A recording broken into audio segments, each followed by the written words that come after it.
Well, we got a little snowfall this morning, probably around 1/2 to 3/4 of an inch. Still snowing, not much. And the deer on the move. Champ spotted them in the front yard. He was barking. When he starts barking and you can't get him to stop, something's in the yard. When something's in the yard, nobody's sleeping. So here we are. Might as well get up and take a look at them. A little early. Sun's not out good yet. Were a couple does there. She might hit that little opening there. Yeah. There she goes.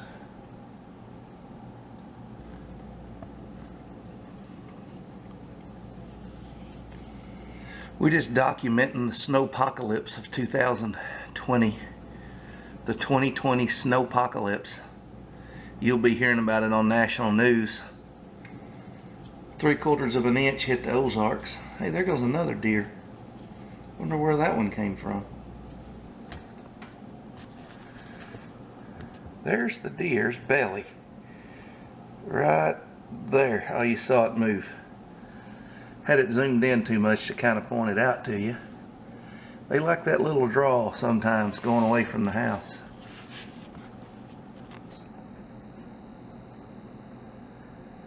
That's what it looks like out my back door.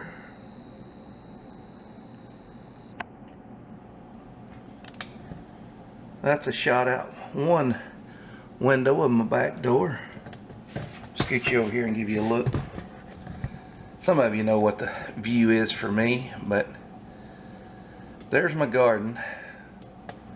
That's all my raised beds. I left my trellises up where I grow cucumbers and pole beans, squash. And you can see kind of how the woods drop off behind my house, make a big valley. See it even better over here. I know that mosquito plant's dead, but mosquitoes never die, so I'm leaving it out. And we pan around here. Of course, I don't know. You see where the squirrel is? I'm sure you can. I don't know how well things are coming in here, but there's a little squirrel right there. That little opening to the top of it, that's my 100-yard range down through the woods. If you get out to the If you get over here to the corner of the deck, you can shoot all the way down that about 110, 115 yards actually. And I've got that whole ridge behind me as an embankment. And it's steep. May not look it, but it's pretty steep. Slide you over here, maybe you can look further back that way. Lean you up here. So then you can see the other ridge comes in here. It kind of breaks off down there. So I've got a big deep draw on this side of my house and one that comes from the north and runs right behind it. So yeah, snowpocalypse, the blizzard of 2020, or as we know it in the South, the fight for milk and bread. Hey, the struggle's real. Now the bad part and the reason that the snow was It's not the snow here that gets us. The problem that we have is that it was ice first. This started out as rain, switched over to sleet, freezing rain, sleet, freezing rain, sleet, and then it switched over to snow. So underneath that white powdery snow, which it doesn't look real powdery, it looks more icy, but underneath it is a layer of ice. So they're actually calling for maybe some power outages by the end of the day, and if it don't melt off because of the amount of ice on the power lines. And that's what makes snow in the south so dangerous, is ours is not puffy and powdery like you get a lot up north. Ours usually has a layer of ice under it. And since we don't get snow very often, we don't have the equipment to remove snow. I'm talking about the county and the highway department and the state department. None of those departments have enough resources to keep, dedicated big snow plows on hand, just because we wouldn't use them enough. So, they do the best they can, and it doesn't matter whether you're up north or down south. Nobody can drive on ice very well. It's not a matter of traction. It's just nothing gets traction on ice.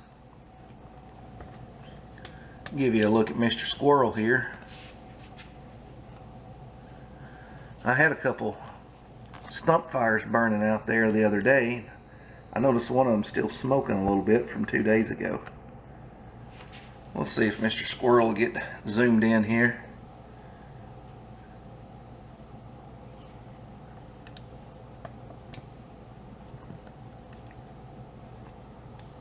I think it was Saturday morning when I got up and started to make breakfast. There were 5 deer scattered right through there. They hung around for quite a while, which the good thing about where I live at is these deer are only in my yard in the fall and in the winter. When springtime comes, all the river bottoms get planted in crops. And they leave these ridges where I live at, and they go back to what I call their summer home. And they go back to the soybean fields, the corn fields, the wheat fields, and they feed down there all summer. And then when those crops start getting cut, that's the same time, all these big oak trees. I don't guess you can see how big some of the oak trees are in my yard. There, I'll get you to the top of one of them. Of course, this other big one here beside me starts coming into view. But they produce tons and tons of acorns. You may know them as acorns, but you don't know that right. It's acorns. And so when the acorns start dropping, the crops are usually about done. And soybeans are the last thing left in the bottoms. Most of them are harvested by October. And so I get a big pickup of deer in October and November. And they usually hang out up here until the corn sprouts start coming up, until the soybeans start sprouting, until the winter wheat starts to put on. I mean, there's some wheat down there now, but it's pretty low to the ground, and it's just mainly growing roots. And so once all that starts taking off, I won't see these deer like this anymore. I'll be doing good if I see 1 deer or 2 during the summer at a time, and very rarely. So anyways, that looks like all the action we got for right now. Other than squirrels, I see them running in the woods on the other side. But Snowpocalypse 2020.